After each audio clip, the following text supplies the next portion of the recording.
was very bloody, and nearly 2,000 men died. It was a human tragedy. A very stout ship, slow death, hammered to pieces. In less than half an hour, the greatest German warship of all time rolls over and sinks. The victim of 400 shells, 15 well-placed torpedoes, and British resolve to revenge the Hood. By the fall of 1945, after more than 6 years of the fiercest fighting the world has ever seen, all of Germany's battleships have been sunk, and Japan's monster battleship, her last hope for victory, is also at the bottom of the sea. World War II is over.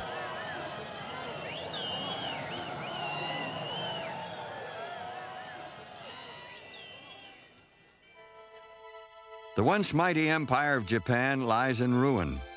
President Harry Truman from Missouri prepares for peace. I have received this afternoon a message from the Japanese government. He has determined that the unconditional surrender of Japan will take place most symbolically upon the deck of the battleship Missouri in Tokyo Bay. The Americans have come back to Japan to anchor very near the spot where in 1853 Commodore Matthew Perry anchored to demand that the Japanese open their nation to the West. The events of the day will be carefully documented. 170 reporters, photographers, and radio soundmen swarm the decks of the USS Missouri to record sounds and images that will be seen around the world for years to come. To this day, the battleship Missouri remains the most historic of all American battleships. For naval historian and battleship veteran Paul Stilwell, the Missouri is an heroic symbol, for on her deck, one era ended and another began. And so it was on September 2nd, 1945, that General Douglas MacArthur came to this ladder at 9:01 on that Sunday morning while the Japanese were waiting for him to come down and accept the surrender of a proud but defeated nation. As the general walked forward, on his left was an American flag flown out from Annapolis for the ceremony. It had been on board Commodore Matthew Perry's flagship in Tokyo Bay in 1853. Farther to the left were dozens of American officers wearing khaki. The Japanese ahead of him were in top hats and morning coats.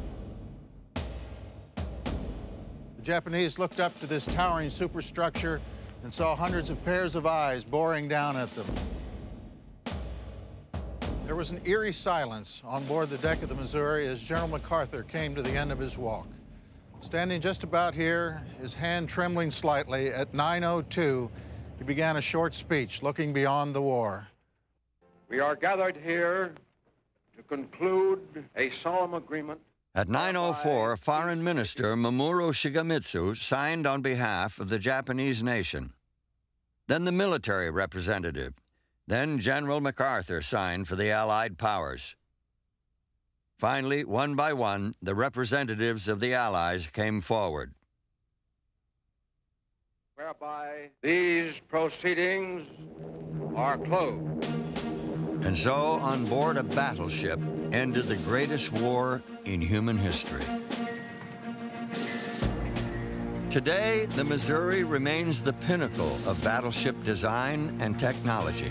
Still ready, it would seem, for another fight or yet another symbolic mission. On that infamous Sunday morning in 1941, Japan had sought to destroy every one of America's battleships in a single stroke. Yet here on the deck of a battleship, they surrendered without condition to the overwhelming force of the United States and her allies.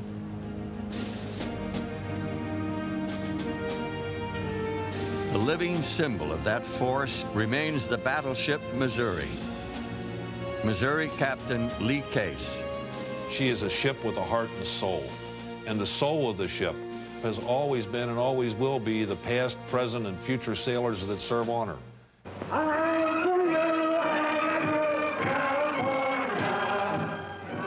In peace and war, the tradition of the American battleship sailor grew large, enhanced by competition of every kind, They were like rival schools cheering on their own.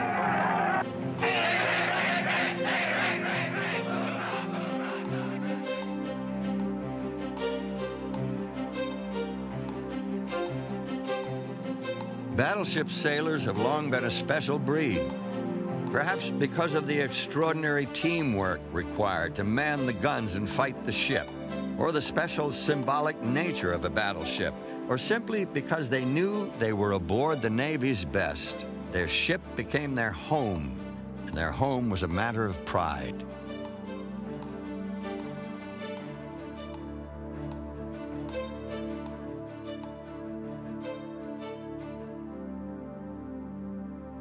Between 1920 and 1941, America's fleet included up to 18 battleships that cruised the oceans of the world to train their crews and fly the flag, a powerful symbol that the American Navy was a genuine deterrent to any would-be aggressor.